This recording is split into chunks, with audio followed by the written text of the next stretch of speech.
Your mom just sent a voice note. You haven't listened to it yet because last time you did, you cried for an hour and then had to pretend to be fine at work.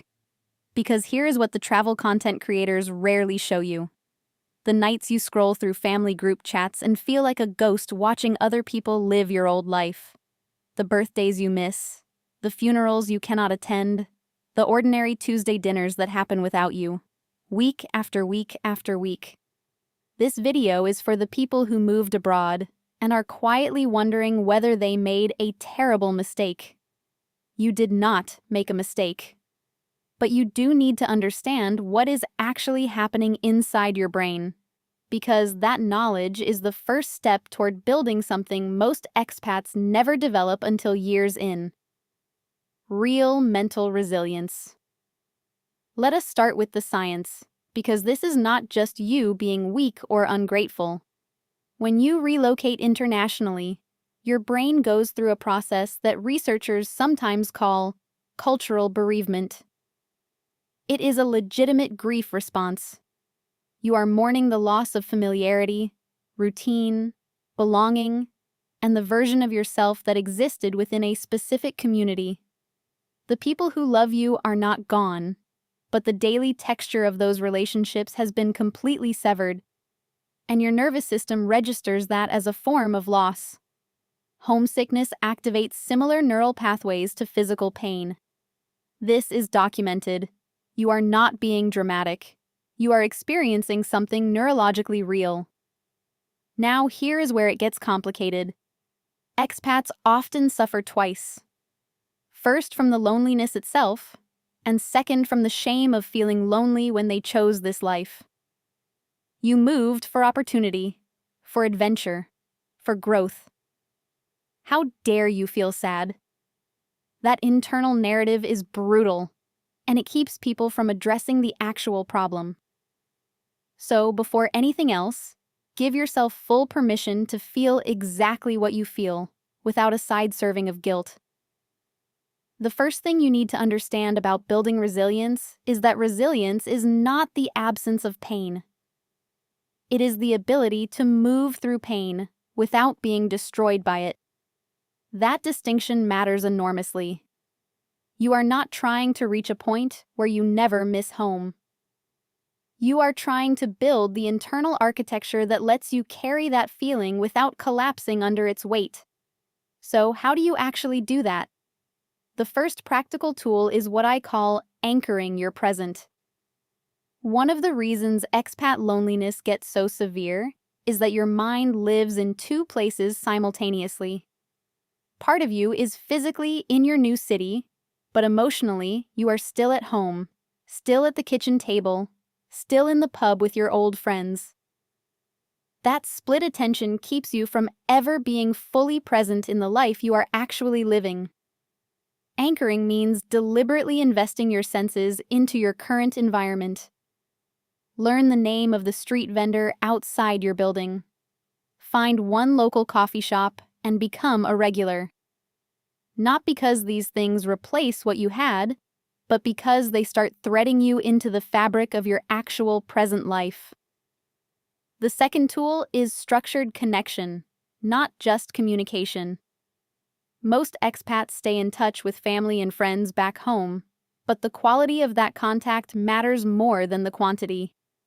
Random messages and quick voice notes keep you connected on the surface, but they can also intensify the longing because you get just enough to remember what you are missing.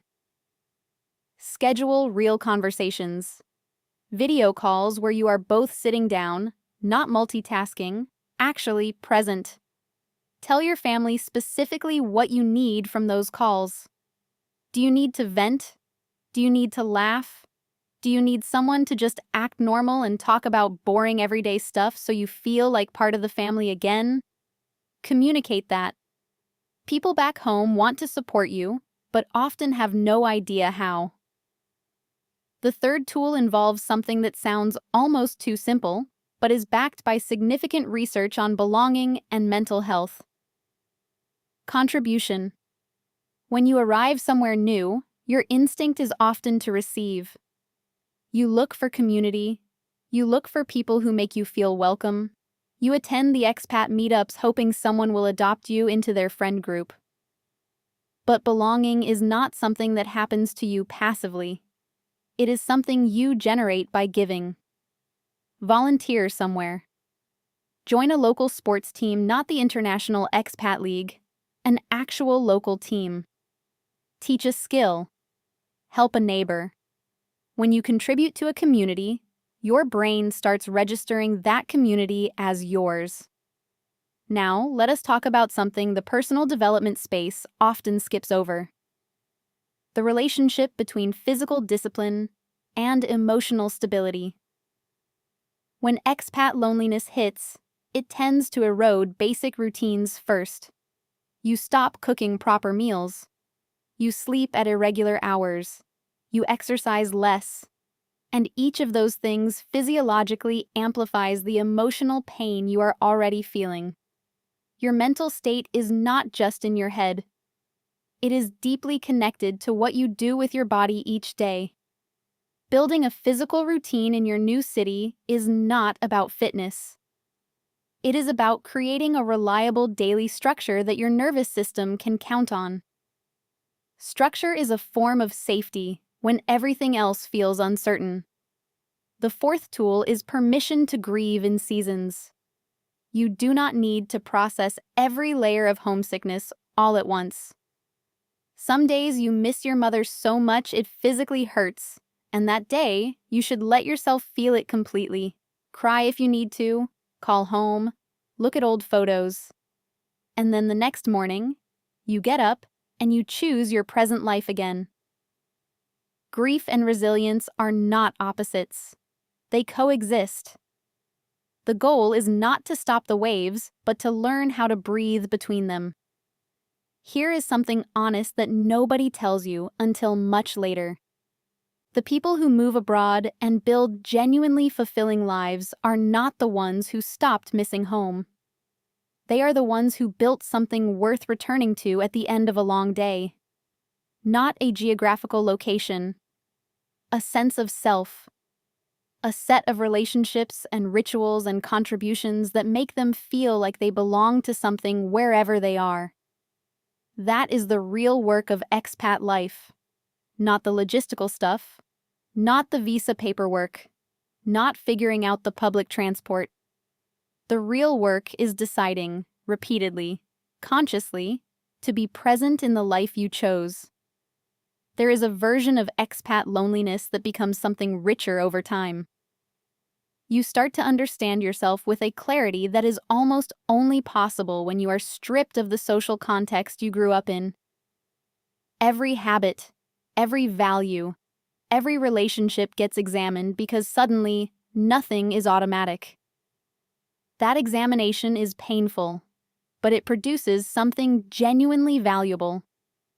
People who survive the deep loneliness of living abroad often come out of it with a kind of emotional self-sufficiency that people who never left their hometown rarely develop. Not because they stopped needing others, but because they learned to be their own anchor first. So if you are in the middle of it right now, sitting in that apartment, in that city, with that ache in your chest, I want you to hear this clearly. You are not failing at expat life. You are doing the hardest part of it.